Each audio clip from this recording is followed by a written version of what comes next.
Welcome to ID the Future, a podcast about intelligent design and evolution. Hello, I'm Tom Gilson. Recently, Lehigh University biologist Michael Bيهي, author of Darwin's Black Box, The Edge of Evolution, and Darwin Devolves, sat down to answer some of the most common questions put to him about evolution and intelligent design. Here we collect 3 of those questions and Dr. Bíhy's answers. Another question I get is, that flagellum is interesting and intracellular transport is interesting that you talked about in Darwin's Black Box, but that was 20 years ago. So what have you done for me lately? I mean, what are the new and exciting, irreducibly complex systems in life, in biochemistry? Well, they keep rolling along. Every time you turn around, every week, every month or so, new and exciting and interesting systems seem to be published in the major science journals. A couple that I think are particularly intriguing. There's one called bacteriophage T4. Bacteriophage is a virus, and viruses will infect cells, of course, and bacteriophages are viruses that infect bacteria. So they land on a cell and they go into the cell and they eat the insides of the cell in order to get energy and materials to make copies of themselves. Well, I don't know if you've ever seen a drawing of a bacteriophage, but it kind of looks like a lunar lander, some of them. It's got a top on it, and then a thin connection, and then these legs that attach to the cell. And what the bacteriophage does is it sticks the narrow part in through the cell membrane and injects the DNA from the cell into the poor bacteriophage or bacterium that it's going to eat.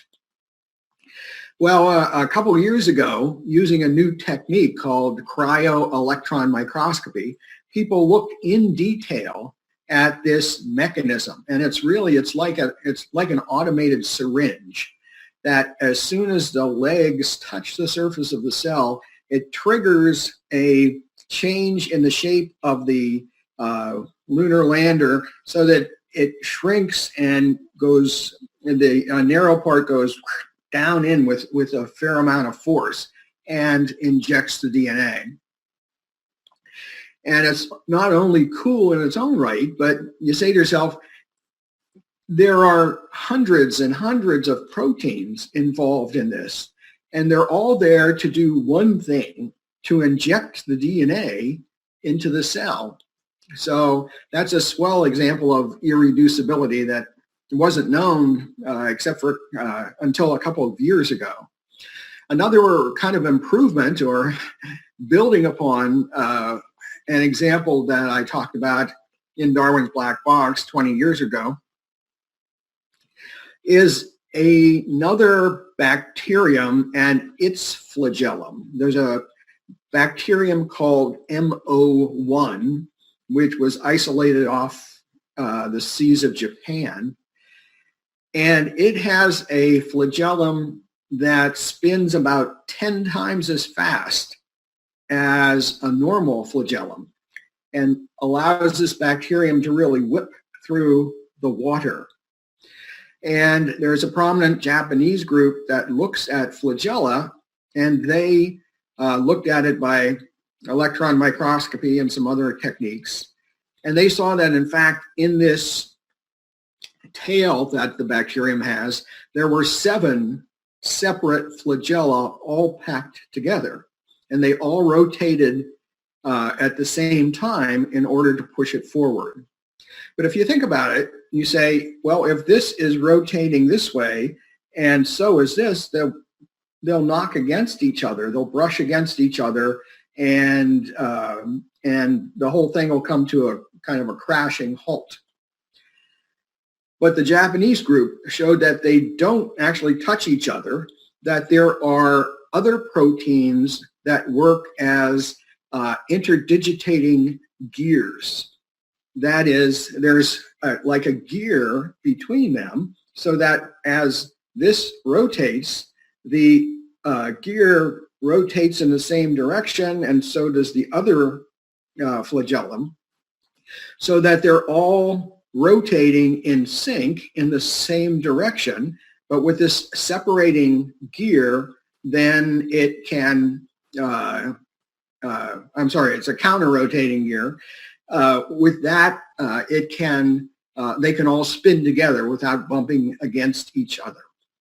This shows a separate level of design. We had the flagellum that I talked about earlier, and here's something that is a really an improvement on it, an expansion of it.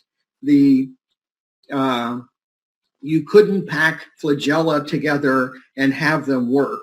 You needed from the beginning something to keep them separated from each other. So this system is another irreducibly complex one, and it's an example of design building upon design, the higher and higher and higher levels.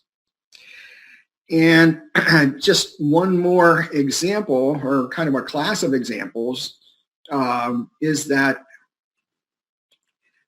the big news these days is that more and more control systems are being discovered in the cell, so that the control of things that the cell does is really exquisite. There are things called genetic regulatory networks that decide when to turn a gene on, or a suite or cascade of genes. And that's necessary because some genes are only expressed for a brief time during the life of an organism, and then they're turned off because their job is done. For example, organisms that are growing up, but then they start to enter, puberty or some other phase of life. And there are genes that have to be turned on and then turned off when their job is done. And that's especially true in the developing embryo. As an embryo goes from one stage to another, there are specialized genes that are needed. And if you look at the systems that control exactly when those go on and off, if you look at you can write them down as kind of this gene affects that gene and this slows down the other one, and it looks like a very complex wiring diagram. And genetic regulatory biologists, folks who study this for a living, have said, well, yes. And they said pretty much in so many words that this too is irreducibly complex, because if you don't have the whole system, it's not going to turn on at the right time. And if you get some of these steps wrong, you'll have a birth defect, a mutation, or an organism that is so badly formed it doesn't get born. Another question that another difficulty that I can encounter is that some people, including some scientists, mischaracterize the argument for design, and they argue against the straw man instead of arguing against the argument that I put forward. And a good example of this was a number of years ago. There's a scientist at Brown University named Kenneth Miller, and he said why this irreducible complexity argument that Beihi presents means that you have a system with a number of components, and none of the components can be used for anything else. It can only be used for for its purpose in that system. So if you think of, say, a mousetrap, then he says the spring in the mousetrap, according to him, can't be used for anything else, or the wooden platform can't be used for anything else. And he made a kind of a show of using the mousetrap as a tie clip, with the spring and the holding bar and so on. That was cute and all, but it was very misleading, because that's not the argument. You can, of course, use the pieces of an apparatus for lots of things. You can use it for a paperweight to weigh down papers so they don't get blown away, or you can use a mousetrap as a doorstop.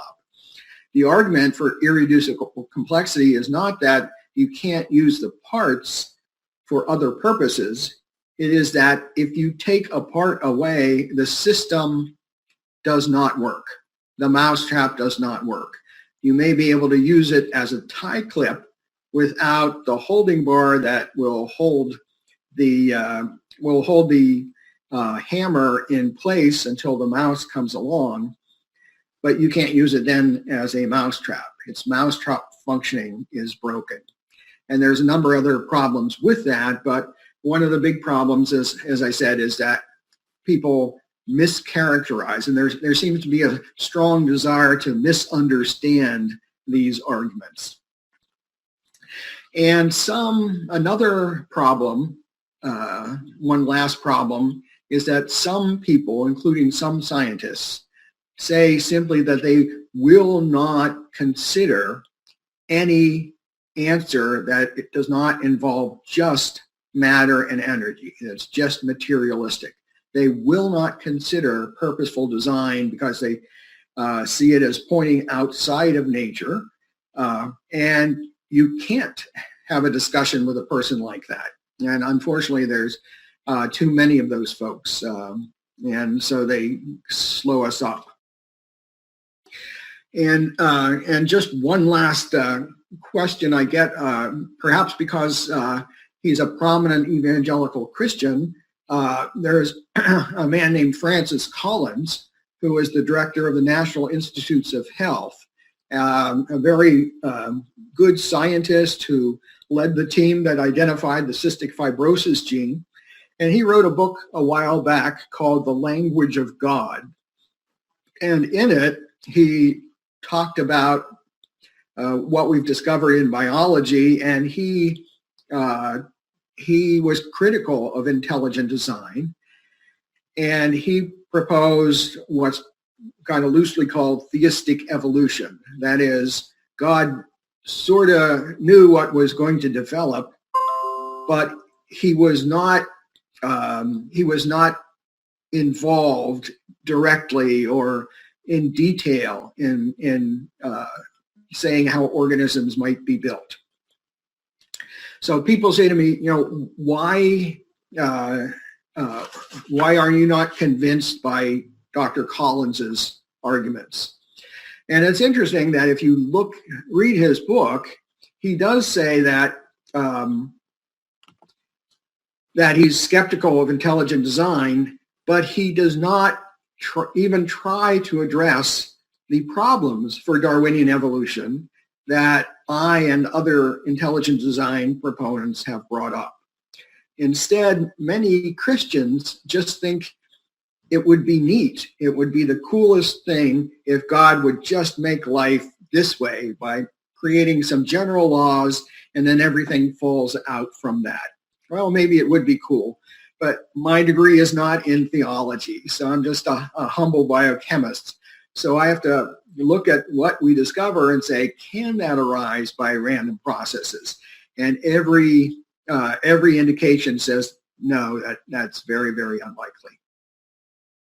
That was biologist and Discovery Institute Senior Fellow Michael Biehe from his recent video series, Michael Biehe Answers Hard Questions. Find the whole series where he fields additional hard questions at YouTube. Just search for Michael Biehe Answers Hard Questions. Or check out his excellent recent book, Darwin Devolves. You can find it at Amazon and other booksellers.